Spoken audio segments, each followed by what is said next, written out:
یہ زمانہ فکر کا زمانہ ہے، یہ زمانہ عقل کا زمانہ ہے.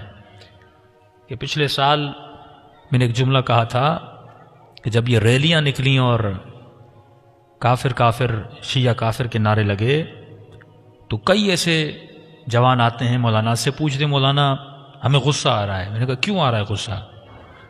کہ اتنی ریلیاں نکل کر ہمیں کافر کہا جا رہا ہے. میں نے کہا قرآن کی آیت ہے اذا خاطبہم، جب جاہل تجھ سے مخاطب ہو قالوا سلاما، جب تمہارا مقابلہ جاہلوں سے ہو تو خاموشی اختیار کرو. یہ نہیں کہ 10,000 لوگ باہر آ جائیں اور ان کے جلوس سے کوئی کافر بن جائے، اور ایسا بھی نہیں کہ ہم 20,000 کا مجمع نکال کے محرموں میں کسی کو کافر بنا دیں. دونوں طرف سے یہ پاسبل نہیں ہے. تو میں نے اس جوان کو ٹھنڈا کرنے کے لیے میں نے اسے ایک بات کہی. میں نے کہا یہ بات بتاؤ، اگر تم کسی کے گھر میں جاؤ اور اس گھر کے اندر ایک پنجرا ہو، اس پنجرے کے اندر ایک طوطا ہو، اور وہ طوطا کہے کافر کافر شیعہ کافر، تو میں نے کہا طوطے پہ غصہ کرو گے؟ کہ نہیں مولانا طوطے پہ کیسا غصہ؟ میں نے کہا کیوں؟ کہ کیونکہ یہ جو کہہ رہا ہے سمجھ نہیں رہا.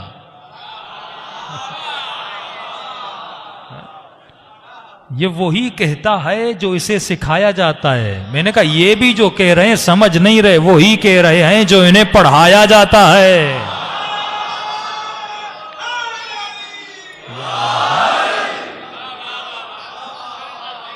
یہ المیہ رہا ہمارے مدارس کا کہ مسلمانوں کے مدارس میں اسٹڈی نہیں کی کرائی جاتی، وہاں طوطے بنائے جاتے ہیں. کچھ نہیں پتا، میرے مفتی نے کہا، میرے مولوی نے کہا. اب سب کو اٹھا کے دیکھ لو، سب لوگوں نے اپنے لیے ایک بت بنایا ہوا ہے جس کو ہم اکثر کہتے ہیں شخصیت پرستی. یہ کام شیطان کرتا ہے، تمہارے لیے ایک رول ماڈل بناتا ہے. اچھے سے اچھے عالم کو بھی سنو، اس کی شخصیت پرستی میں مت جاؤ، کیونکہ جب شخصیت پرست بن جاؤ گے اس کا عیب بھی تمہیں عیب نہیں لگے گا. کئی لوگ ایسے ہمارے شیعوں میں ہیں، مختلف رہبروں کو، مختلف لیڈروں کو، مختلف خطبہ کو بت بنا دیا ہے. یہ وہی بت تھا جن لوگوں نے لوگوں کو سیدہ کے در پہ لایا تھا. صدیوں سے اہل بیت تمہیں یہ سمجھانا چاہ رہے ہیں اے انسان جہاں سے حق کی بات ملے لے لو، کسی غیر معصوم شخص کو اپنے لیے بت نہ بناؤ. بہترین عالم کیوں نہ ہو، بہترین مجتہد کیوں نہ ہو، اچھی باتیں کر رہا ہے آپ لیتے رہو لیتے رہو لیتے رہو، لیکن یہ کہنا کہ میں نے اس کو اپنا رول ماڈل بنایا ہے اور اس سے کوئی غلطی نہیں ہو سکتی، یہ تمہارا خیال خام ہے. غلطی صرف وجود مبارک اہل بیت علیہ الصلوۃ والسلام سے نہیں ہو سکتی. صلوات پڑھے محمد و آل محمد.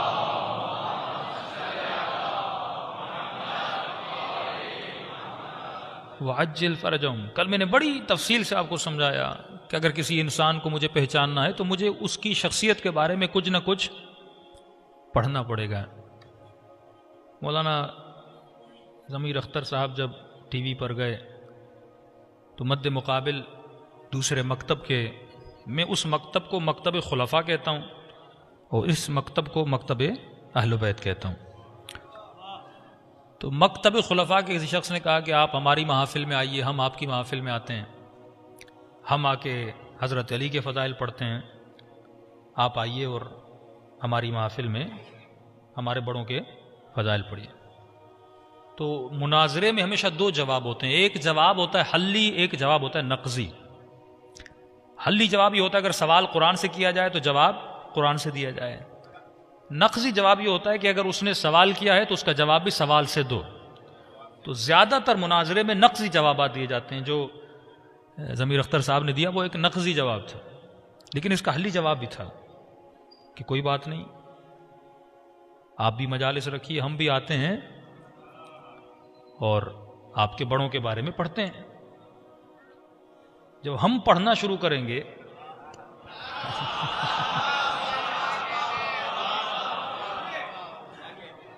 آپ پڑھنے نہیں دو گے. آپ تو حضرت علی کے بارے میں پڑھ سکتے ہو، کیونکہ علی کی فضیلت میں اتنی باتیں ہیں. ہاں باب مدینۃ العلم علی بن رہے ہیں. یا علی انت منی بمنزلۃ موسیٰ علی بن رہے ہیں. ہاں جنت کے جوانوں کے سردار علی کے بیٹے بن رہے ہیں. ہاں سیدۃ النساء العالمین علی کی زوجہ بن رہی ہیں. نبی کے کاندھوں پہ سوار علی ہو رہے ہیں. من کنت مولا علی کے لیے آ رہا ہے.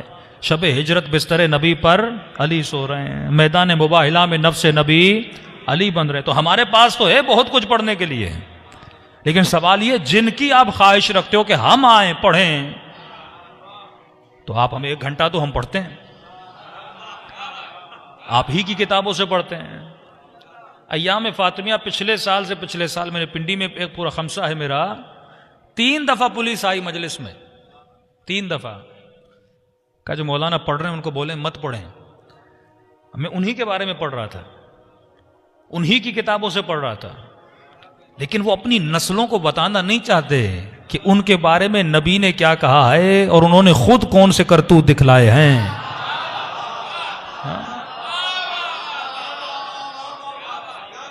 تو میرا مقصد یہ ہے کہ دھاڑے مارنے سے کچھ نہیں ہوتا، اور یہ روش ممبر سے ختم ہونی چاہیے. اگر میں سیدہ کے قاتل کو دھاڑے مار کے جذبات خطابت میں آ کر کافر بھی بنا دوں، یہ راہ اور روش صحیح نہیں ہے. کیونکہ آپ غصے میں اور دھاڑے مار کے جوش خطابت مجھے کافر بنا دو گے، اور وہ بھی کل جلوس نکال کے آپ کو کافر کہیں گے. ہم کسی نتیجے پہ نہیں پہنچیں گے. ہمیں اس ٹاپک کو چھیڑنا چاہیے جس ٹاپک سے ہمیں فائدہ ہو.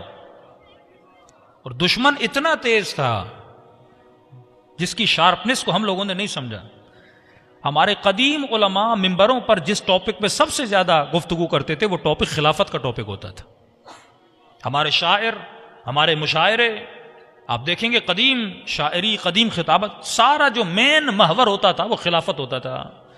اور اس خلافت کے ٹاپک پر شیعوں کو اتنی گرفت ہے وہ آپ کا مقابلہ نہیں کر سکتے. لیکن اگر شہادت سیدہ پہ اگر آپ آ جائیں گے، آپ ان کی کتابوں سے ثابت نہیں کر سکتے. کیفیت شہادت، دروازے کا گرنا، جناب محسن کا سخت ہونا، ان ڈیٹیل آپ ان کی کتابوں سے ثابت نہیں کر سکتے. کافی ایسی چیزیں ہیں جو ہمارے اپنے مصادر سے ان کے مصادر میں نہیں ہیں. لیکن ایک ٹاپک اگر آپ اس کو چھیڑیں اور اس پہ عاقلانہ عالمانہ بیٹھ کے گفتگو کی جائے، انہی کی کتابوں سے، انہی کے مصادر سے اتنی چیزیں وہاں پر بیان کی گئی ہیں، اور واللہ اگر کوئی شخص بغیر تعصب کے وہ پڑھے، وہ فوراً مکتبہ امامت کے اندر داخل ہو جائے. اس کے لیے کتاب ہے. میں تمام جوانوں کو اگر زندگی میں 5 مرتبہ بھی پڑھو تو کم ہے. علماء نے محنت کی، ہمارے بزرگوں نے محنت کی ہے. کیوں ان چیزوں کو نہیں لایا جاتا؟ کل میں نے کہا کہ کمیونزم اگر بڑھا تو 20,000 کے قریب اسٹڈی سرکل ہوتے تھے جاپان میں کمیونزم کو بڑھانے کے لیے. آپ یونیورسٹی میں جاتے ہو، اپنے دوستوں میں بیٹھتے ہو، اسٹڈی سرکل بناؤ، اس سرکل میں بیٹھ کر ایک ٹاپک پہ گفتگو کرو. بھائی آپ اپنے مصادر و منابع سے لوجیکلی، عقلاً، قرآن آ کے بات کرو، ہم بھی بات کرتے، کسی نہ کسی نتیجے پہ تو پہنچیں گے نا. تو یہ کتاب تھی السقیفہ، لکھنے والے علامہ مظفر، جنہوں نے اصول میں، جنہوں نے منطق میں بہت ساری کتابیں لکھی. اور کتاب لکھنے سے پہلے یہ لکھتے ہیں کہ میں پڑھنے والے کو یہ وعدہ کرتا ہوں کہ یہ کتاب میں نہ شیعہ ہو کر لکھ رہا ہوں نہ سنی ہو کر لکھ رہا ہوں. یہ کتاب میں ایک ہسٹورین ہو کر لکھ رہا ہوں. اور آؤ ہسٹری سے پڑھو کہ سقیفہ تھا کیا. کتنی بڑی بلڈنگ ہو لیکن اگر تم اس کی جڑوں کو ہلا دیتے ہو پوری بلڈنگ گر جاتی ہے. ہاں؟ کن چیزوں پہ آپ لڑ رہے ہو؟ آپ بیسک کو لے لو. لیکن دشمن شارپنس کیا دکھائی؟ پہلے اس ممبر سے سقیفہ پہ بات ہوتی تھی، لیکن ایک وقت آیا کہ علی معاویہ بھائی بھائی کا نعرہ لگا. ہاں، پھر یہ وقت آیا کہ آپ امیر شام کے بارے میں بھی کوئی گفتگو نہ کر سکیں. اور آج اس سال محرم میں ایک ایسا وقت انہوں نے آپ کے اوپر لایا کہ آپ ابو سفیان کو بھی کچھ نہ کہہ سکو. اب جب ممبر سے ابو سفیان پہ بات نہیں ہوگی تو آپ خلفاء پہ کیا باتیں کرو گے؟ اتنا دور آپ کو دھکیل دیا اور یہ قوم ابو سفیان پہ لگ گئی. ہم ممبر سے اسی پہ لگ گئے کہ یزید برا ہے، یزید برا ہے. جو برا تھا ہم اس کو برا ثابت کرنے لگے. وہ یہی چاہتے تھے کہ آپ یزید پہ اٹکے رہو اور پچھلے آپ کو یاد نہ رہیں، جن کی وجہ سے یزید یزید بنا، جن کی وجہ سے کربلا کربلا بنی، جن کی وجہ سے واقع کربلا آیا، ایسا ہوا کیا تھا رسول خدا کے جانے کے بعد؟ تو یہ بہترین کتاب ہے السقیفہ، جس کا پرشن میں ترجمہ ہے کہ جس کا اردو میں اگر ترجمہ کیا جائے، اس رسول خدا کے جانے کے بعد پہلی سازش۔ السقیفہ فارسی میں اسلام میں سب سے پہلی سازش کے نام سے، اب مجھے نہیں پتا اردو میں اس کا ترجمہ کون سا ہے۔ دوسرا، قرآن سب سے بہترین ہتھیار ہے آپ کا۔ قرآن پڑھیے، سورہ احزاب پڑھیے، سورہ احزاب کی وہ آیتیں جن میں خدا نبی کی بیویوں پہ غصہ کرتا ہے کہ حبیب اس چیز کو تم نے اپنے اوپر حرام کیوں کیا ہے جس کو تمہارے رب نے تمہارے اوپر حلال کیا ہے۔ کوئی نبی کی بیوی نبی سے ناراض ہو گئی تھی کسی چیز کی وجہ سے، نبی نے اس چیز کو اپنے اوپر منع کیا، اللہ ناراضگی کا اظہار کرتے۔ دوسرا فرماتے ہیں کہ اے نبی کی بیویوں، اگر یہ نبی چاہے تو تمہیں طلاق دے سکتا ہے، اور تم یہ سمجھتی ہو کہ اس کے پاس کمی ہے کسی اور کو اپنی زوجیت میں اختیار کرے۔ مسلم مومن اتنی عورتیں ہیں، یہ جسے چاہے اختیار کر سکتا ہے۔ تیسری چیز، خدا تحدید، یعنی خدا دھمکی دیتا ہے، یہ طلاق کی دھمکی دی ان کو۔ دوسری دھمکی یہ دی، ان کی طرح نہ بنو جس طرح نوح کی بیوی تھی اور جس طرح لوط کی بیوی تھی۔ چوتھی چیز جو خدا نے بیان کی کہ تم نے اس راز کو فاش کیوں کیا جو نبی نے تمہیں بتایا تھا۔ ابن عباس نے جب جناب عمر سے پوچھا، خلیفہ ثانی کا دور تھا، اور کہا کہ میں آپ سے کچھ پوچھنا چاہتا ہوں قرآن کے بارے میں۔ کہا ابن عباس، اگر کوئی قرآن کی ایسی بات ہے جو مجھے پتا ہے مجھ سے پوچھو، ڈر کیوں رہے ہو؟ کیونکہ جناب عمر شارٹ ٹیمپر والے تھے، جلدی غصے میں آ جاتے تھے، تو ان کے غصے کی وجہ سے ابن عباس بھی ڈرتا تھا کوئی ایسا سوال کروں جس میں یہ غصے میں نہ جائے۔ تو کہ میں آپ سے پوچھنا چاہتا تھا سورہ احزاب کی وہ آیتیں نبی کی کن بیویوں کے بارے میں؟ اچھا، یہ جتنے بھی باتیں کر رہا ہوں یہ تمام اہل سنت کی کتابوں میں، مسلم میں، بخاری میں، مسند میں موجود ہیں۔ تو جناب عمر کہتے ہیں یہ دو نبی کے ازواج کے بارے میں، ایک کا نام حفصہ ہے، دوسری کا نام جناب بی بی عائشہ ہے۔ راز کیا تھا جس راز کو انہوں نے فاش کیا تھا؟ جو بتانا نہیں تھا انہوں نے بتایا تھا۔ اچھا، یہ تمام طرح اہل سنت بتاتے ہیں کہ وہ راز کیا تھا، لیکن فرق یہ کہتے ہیں کہ نبی نے اپنی بیوی کو بشارت دی تھی۔ اس کو پازیٹو وے میں لیتے ہیں، ہم کہتے ہیں یہ بشارت نہیں تھی، اللہ کی دھمکی تھی۔ یعنی ایک ایسی چیز جو خدا نے اپنی بیوی کو بتایا اور بیوی نے بغیر اجازت کے اپنے والد کو جا کے بتا دیا۔ اور اللہ کا لہجہ سورہ تحریم پڑھیے، بہت سخت لہجہ ہے پروردگار عالم کا، اور اس لہجے میں خدا نے آج تک کسی سے بات نہیں کی۔ اور منافقین کی وہاں پہ نشانیاں بتائی گئی ہیں، دو نشانیاں منافقین کی، ایک وہ منافقین جو مدینے میں تھے نبی کے ساتھ، لیکن دوسری آیت میں فرمایا وہ منافقین من الاعراب، اعراب سے مراد عرب نہیں ہیں، یعنی وہ بادیہ نشین عرب، جو وہ مستضعف جنہوں نے اسلام کو سمجھا نہیں تھا لیکن مسلمان ہو گئے تھے۔ فرمائیے دو ایسے گروہ ہیں، ایک مدینے میں بیٹھے ہوئے منافق جو تمہاری صفوں کے اندر ہیں، دوسرے وہ منافق جو عرب ہے، بادیہ نشین ہیں، جو صحراؤں میں رہتے ہیں، جن کے پاس تمیز نہیں، جن کے پاس عقل نہیں، جنہوں نے شعور سے، فکر سے اسلام کو تسلیم نہیں کیا۔ فرمائیے دو گروہ ایسے ہیں جن سے اسلام کو نقصان ہوگا۔ اور جب سیدہ کے گھر پہ حملہ کیا جا رہا تھا، مدینے کے لوگ اتنے نہیں تھے، یہ عرب کے بادیہ نشین بدو تھے جن کو لایا گیا تھا، اور لوگوں کا ایک ہجوم بنا، اور اس ہجوم میں سیدہ کے گھر پہ حملہ کیا گیا، اور حملہ اتنی تیزی سے کیا گیا کہ ایون مدینے والوں کو پتا بھی نہ چلا کہ حملہ ہوا کہ نہیں ہوا۔ تو اس کے لیے مسلمان کو سقیفہ پڑھنا بہت ضروری ہے۔ اب سقیفے میں ہوا کیا؟ اس کتاب کو پڑھیے اور اپنے شیعہ بچوں کو، ہسٹری کو جب تک ہم نہیں پڑھیں گے تب تک ہمیں باتیں سمجھ میں نہیں آئیں گی۔ 11ویں امام کا زمانہ ہے، ایک مولا کے صحابی ہیں سعد بن عبداللہ اشعری، یہ قم کے اندر بیٹھ کر کسی مکتب خلفاء کے شخص سے مناظرہ کر رہا تھا، اور اس شخص نے اس پر اعتراض کیا، کہا کہ جن کو آپ منافق بول رہے ہو مکتب امامت میں، مکتب تشیع میں، کہ رسول خدا کے جانے کے بعد بعض ایسے لوگ تھے جن کے اندر نفاق تھا، جنہوں نے اسلام کو، دین کو تباہ کیا، اور جن کو ہم بہت بڑی ہستیاں مانتے ہیں، کہ میں آپ کی بات کو رد کرنے کے لیے تیار ہوں۔ جس نے کہا دلیل دو، کہ نفاق کے لیے آپ کے پاس دلیل ہونی چاہیے، کہ میرے پاس 2 دلیلیں ہیں۔ منافق وہ ہوتا ہے جس نے ڈر اور خوف یا تلوار کے خوف کی وجہ سے اسلام لایا ہو. کس نے کہا صحیح کہہ رہے ہو.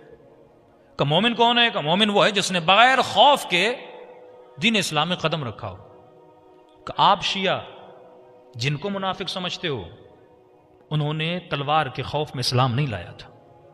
مکے میں تھے، مکے میں رسول کے پاس تلوار کا پاور نہیں تھا، مکے میں رسول کے پاس طاقت نہیں تھی، فوج نہیں تھی. آپ مدینے میں کہہ سکتے ہو. لیکن یہ جن لوگوں پر آپ لوگ الزام لگا رہے ہو ان لوگوں نے مکے میں ایمان لایا تھا، اور اس وقت ایمان لایا تھا جب نبی کے پاس پاور نہیں تھا، نبی کے پاس تلوار نہیں تھی. تو یہ سب سے بڑی دلیل ہے کہ انہوں نے دل سے ایمان لایا تھا. آپ نہیں کہہ سکتے ہو کہ ان کا ایمان دل سے نہیں تھا. سعد بن عبداللہ فرماتے ہیں کہ میں واقعاً خاموش ہو گیا، کیونکہ تیسری کوئی حالت بچتی نہیں تھی. دو ہی کنڈیشن ہے، یا دل سے ایمان لائے یا تلوار سے ایمان لائے. اور واقعاً ان لوگوں نے تلوار سے ایمان نہیں لایا تھا. ابو سفیان کے لیے آپ کہہ سکتے ہو کہ تلوار کے زور پہ ایمان لایا، لیکن ان لوگوں کے لیے نام نہیں لے رہا میں اس ممبر سے، آپ نہیں کہہ سکتے ہو، کیونکہ وہ پہلے ایمان لانے والوں میں سے تھے جنہوں نے رسول پر ایمان لایا. جناب عبداللہ فرماتے ہیں کہ میں پریشان ہو گیا. مجھے پتا تھا کوئی جواب ہے لیکن مجھے نہیں آتا. کوئی ایسا جواب ہوگا لیکن میرے پاس نہیں ہے. کہ میں وہاں سے گیا ایک اور مولا کے صحابی تھے ان کے پاس، سعد بن عبداللہ. میں مولا کے صحابی احمد بن اسحاق کے پاس گیا. یہ نائب خاص تھے امام حسن عسکری کے. میں نے کہا کہ میرا کسی کے ساتھ مناظرہ ہوا اور اس نے کہا کہ اگر آپ ان کو منافق مان رہے ہو، انہوں نے تو بغیر تلوار کے خوف و ڈر کے اسلام لایا تھا. اس کا مطلب یہ ہے کہ انہوں نے قلباً اسلام کو تسلیم کیا تھا اور آپ تمام تر شیعہ غلط ہو. اس نے کہا بہت اچھا، اس کا جواب تو میرے پاس بھی نہیں ہے، لیکن میں کل یا پرسوں نکل رہا ہوں، قم کے شیعوں کا میں نے خمس جمع کیا ہے اور میں خدمت امام حسن عسکری میں جا رہا ہوں. اللہم صلی اللہ.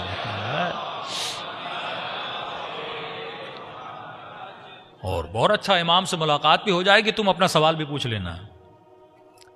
کہتا ہے کہ سامان سفر باندھا اور ہم سامرہ پہنچے، قم سے سامرہ، اور جیسے پہنچے مولا کے گھر تشریف لے گئے.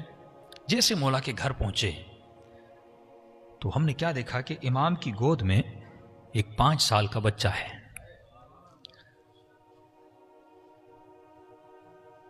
چہرہ مہتاب کی طرح روشن ہے. امام کے ہاتھ میں ایک گول چیز ہے سونے کی بنی ہوئی. مولا اس چیز کو زمین پہ چھوڑتے ہیں. یہ بچہ آگے بڑھتا ہے، اس کو لیتا ہے، پھر باپ کی گود میں آ کے بیٹھ جاتا ہے. کہ جب ہم پہنچے اس بچے نے ہمیں دیکھا نہیں، ذرہ برابر بھی ہم دونوں کی طرف کوئی توجہ نہیں تھی، اور دیکھا یہ اپنے ننھے سے ہاتھوں سے اپنے والد کی داڑھی سے کھیل رہا ہے. کہ ہم امام کی خدمت میں آئے اور خدمت میں آ کر شیعوں کا خمس آ کر میں نے امام حسن عسکری کی خدمت میں رکھا. میں نے کہا مولا ہم قم سے آئے ہیں اور میں آپ کا نائب خاص ہوں، اور یہ قم کے مومنوں کا خمس آپ کی خدمت میں لے کر آیا ہوں. امام نے اس بچے کو کہا، ہم جانتے نہیں تھے یہ کون ہے جو گود میں بیٹھا ہوا ہے اور امام وقت کی داڑھی سے کھیل بھی رہا ہے، اور کبھی آگے کبھی پیچھے، نورانی چہرہ. امام نے اس بچے سے کہا کہ میرے لال میرے شیعوں کا خمس لے لے. تو ایک مرتبہ اس بچے نے امام حسن عسکری کو دیکھا اور کہا بابا میرا ہاتھ پاک ہے، میں کس طرح ایسا مال لوں جو حرام کی کمائی سے آیا ہوا ہے؟ میں کیسے اپنے پاک ہاتھ کو حرام مال میں ٹچ کروں؟ کا اتنا کہنا تھا. اور امام نے احمد ابن اسحاق کو دیکھا. اس بچے نے، چھوٹے بچے نے کہا احمد ابن اسحاق اس تھیلی میں فلاں شیعہ نے فلاں شیعہ نے فلاں شیعہ نے فلاں شیعہ نے تجھے خمس دیا ہے. میں یہ خمس ریسیو نہیں کر سکتا کیونکہ ان کی کمائی حرام کی ہے، اور حرام کمائی کا خمس بھی حرام ہوتا ہے. اس زمانے کے شیعوں کو کہہ رہے ہیں. کل کی مجلس میں نے شاید اشارہ کیا نا کہ جب وہ خاتون رسول کے پاس آئی اور کہنے لگی یا رسول اللہ یہ کھانا میں آپ کے لیے میرے فرمایا حلال ہے کہ نہیں ہے؟ کہ یا رسول اللہ اپنی محنت سے کماتی ہوں، بازاروں میں جاتی ہوں، 10 فروشی کرتی ہوں، چیزیں جا کے مارکیٹ میں بیچتی ہوں. کہ تم محنت سے گئی ہے حلال ہے، لیکن یہ بتا جب تم ان چیزوں کو بیچ رہی تھی اور مسجد سے اذان کی آواز آ رہی تھی، کیا تم نے اپنے کاروبار کو بند کیا اور مسجد میں گئی کہ نہیں گئی؟ کہ یا رسول اللہ نہیں، میں نے اپنے کام کو جاری رکھا تھا، میں نے بعد میں جا کے نماز پڑھی. فرمایا ہاں یہ حلال ہے پر طیب نہیں ہے. کئی مومن کہتے ہیں مولانا پوری زندگی میں نے بچوں کو حلال کھلایا، لیکن بچہ ایسا کیوں بنا؟ بھائی حلال کھلایا لیکن تم نے طیب نہیں کھلایا تھا. یعنی اگر دو عقل ہیں، اس پہ میرا پورا اشرا ہے، عقل اکنومیکلی عقل، کمانے والی عقل، دوسری عقل ہے بچانے والی عقل. کس چیز کو؟ آخرت کو بچانے. مومن وہ ہے جس کے پاس عقل معاش بھی ہو، یعنی کمانے والی عقل بھی ہو، اور اس کے پاس عقل معاد بھی ہو، قیامت کو بچانے والی عقل بھی ہو. اچھے بزنس مین بنو، اچھے تاجر بنو، بہترین جاب پہ چلے جاؤ، بہترین گھر لو، یہ تمہارا حق ہے. یہ کمانے والی عقل شیعہ کے پاس ہونی چاہیے. شیعہ وہ نہیں کہ صرف گھر میں بیٹھا رہے اور مسلح پہ نہیں، دونوں عقل اس کے پاس ہونی چاہیے. بہترین رزق کی تلاش میں بھی جاؤ، لیکن جب تلاش میں نکلو تو بچانے والی عقل کو بھی رکھنا. کہیں ایسا نہ ہو کمپلیٹ کمانے کے پیچھے چلا جائے اور اللہ کی مسجد کو بھول جائے. یہ ڈیوریشن آف ٹائم. اب حلالن طیبن طاہرہ، وہ تیسری منزل کون سی ہے؟ وہ اگلی منزل ہے. یعنی رزق حلال بھی ہو، اور جب رزق کما رہے ہو اللہ کے احکام کی اطاعت بھی کرو، بیچ میں مسجد بھی جاؤ، کسی بندے کی مدد بھی کرو. اب یہ ہو گیا طیب. تیسری منزل ہے طاہرہ. انما یرید اللہ لیذھب عنکم الرجس اہل البیت ویطہرکم تطہیرا.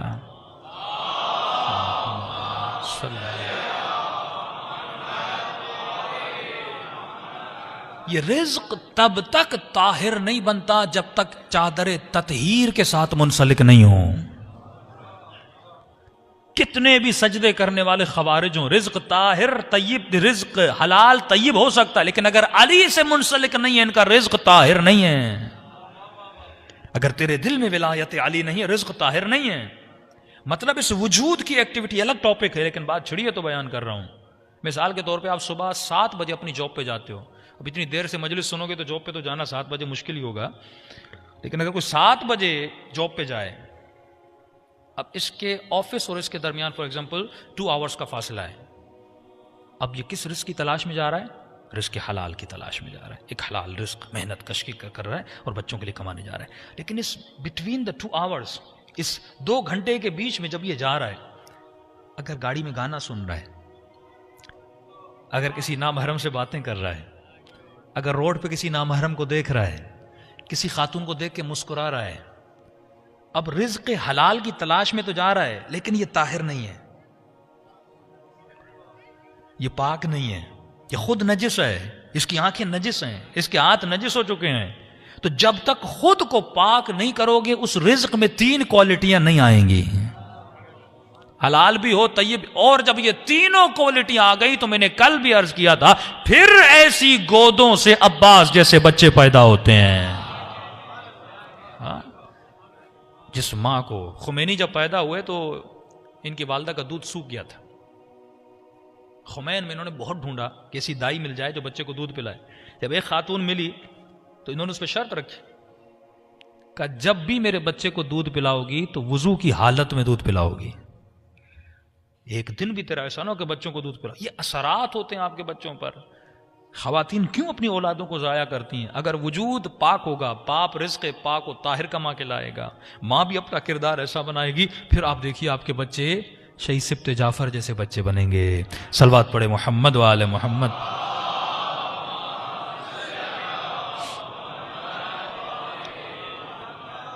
تو امام نے کہا کہ میں اپنا ہاتھ ان پیسوں کو نہیں لگا سکتا کیونکہ یہ حرام کی کمائی سے انہوں نے خمس نکالا ہے. تو میں صرف خمس نکالنا نہیں ہے، وہ تو ایک آخری منزل ہے. پہلے حلال کماؤ، پھر حلال روزی سے خمس نکالو. وہ پھر امام زمانہ ریسیو کرتے ہیں. کہ یہ امام نے کہا کہ میں ہاتھ نہیں لگا سکتا. کہتا ہے کہ اس کے بعد سعد، جس کے ذہن میں یہ سوال تھا، کہ ایک مرتبہ اس 5 سال کے بچے نے مجھے دیکھا، کہا سعد ابن عبداللہ اشعری، جب تم اس سے مناظرہ کر رہے تھے کیوں اسے جواب نہیں دے پائے؟ کہ فوراً متوجہ، بچے کو کیسے پتا؟ کہا تیسری صورت بھی ہے جو تمہارے ذہن میں نہیں تھی. میں نے کہا کون سی صورت ہے؟ کہا پہلی صورت یہ ہے کہ دل سے ایمان لائے مومن. دوسری صورت یہ ہے کہ تلوار کے خوف اور ڈر سے ایمان لائے منافق. لیکن تم نے صحیح کہا کہ انہوں نے تلوار کے خوف سے ایمان نہیں لایا تھا، لیکن قلباً بھی ایمان نہیں لایا تھا. کہ مولا وہ کون سی صورت تھی؟ امام نے ان دونوں کے نام لیے. کہا کہ نجران کے یہودیوں اور مسیحیوں نے ان کو بتایا تھا کہ فاران کے پہاڑوں سے ایک شخص قیام کرے گا جو پورے عرب پر اپنی حکومت کو نافذ کرے گا. تو ان کا جو ایمان تھا وہ ایمان طمع اور حرص والا ایمان تھا کہ جب یہ نبی بنے گا اور دنیا سے جائے گا، کہ پہلے سے انہوں نے پلان بنایا ہوا تھا، بڑی گہری ان کی نگاہیں تھیں. یہ پورا خمسہ میرا سنیے. کعب خلیفہ ثانی جناب عمر کے وزیر اور مشیر دیکھیے آپ. 4 ایسی شخصیات ہیں جو رسول کے زمانے میں یہودی تھے. ابو ہریرہ یہودی تھا، کعب الاحبار یہودی تھا، منبر رسول سے حدیث نبی کو نقل کرنے پر پابندی ہے. میں نے کہا شیعوں پر پابندی نہیں، سب سے پہلی پابندی امت نے اپنے رسول پہ لگائی تھی کہ اگر کوئی نبی کا فرمان پڑے گا تو FIR کٹ جاتی تھی. 100 سالوں تک قال رسول اللہ پر پابندی تھی، لیکن جمعے کے خطبوں کے بعد اور جمعے کے خطبوں سے پہلے جناب کعب الاحبار کو اجازت تھی. وہ منبر رسول پہ آتا تھا اور بنی اسرائیل کے قصے سناتا تھا، جس کی وجہ سے اسرائیلیات کا ایک بہت بڑا سبجیکٹ ہے جو مسلمانوں میں پیدا ہوا.